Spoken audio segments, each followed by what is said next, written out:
तो उनकर वैसा परफॉर्मेंस बा कि गीत संगीत में होला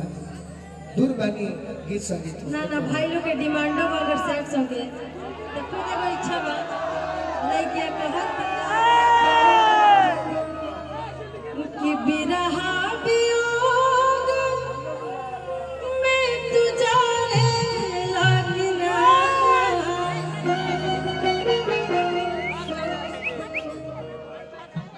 कि बिरहा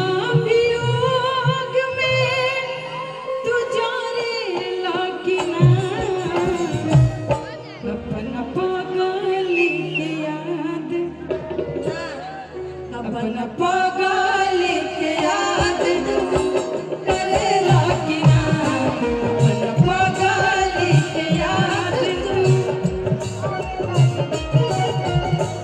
बिरहा वियोग में तू जानेला कि ना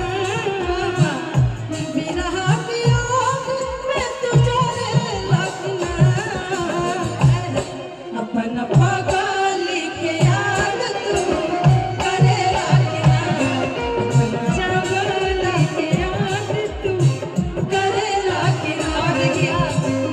भैया टाइम हो गई बा कहे के जैसे मारतानी वैसे मारे लाकिना जैसे मारतानी वैसे मारे लाकिना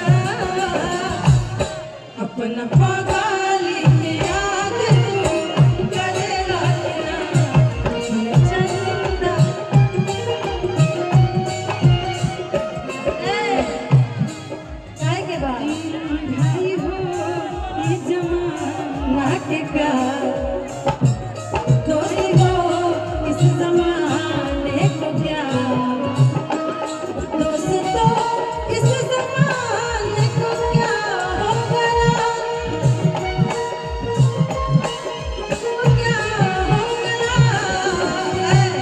जिसको चाहे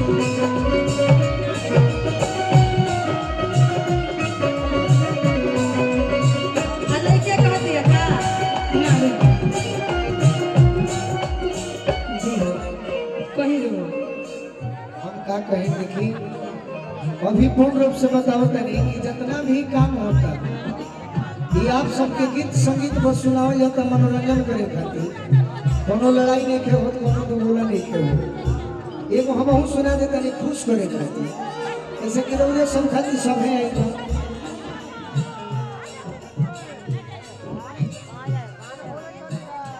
कि आज ना तो काल मिला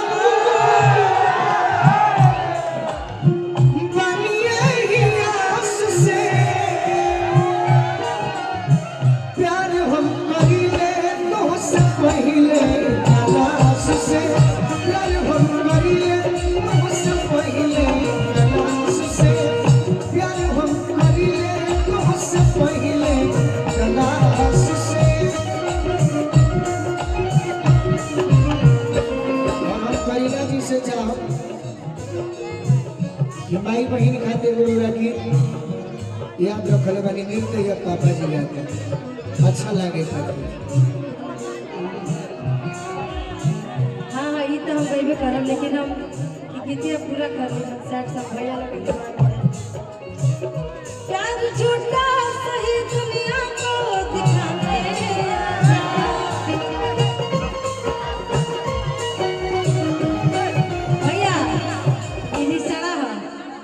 हमने के बचपन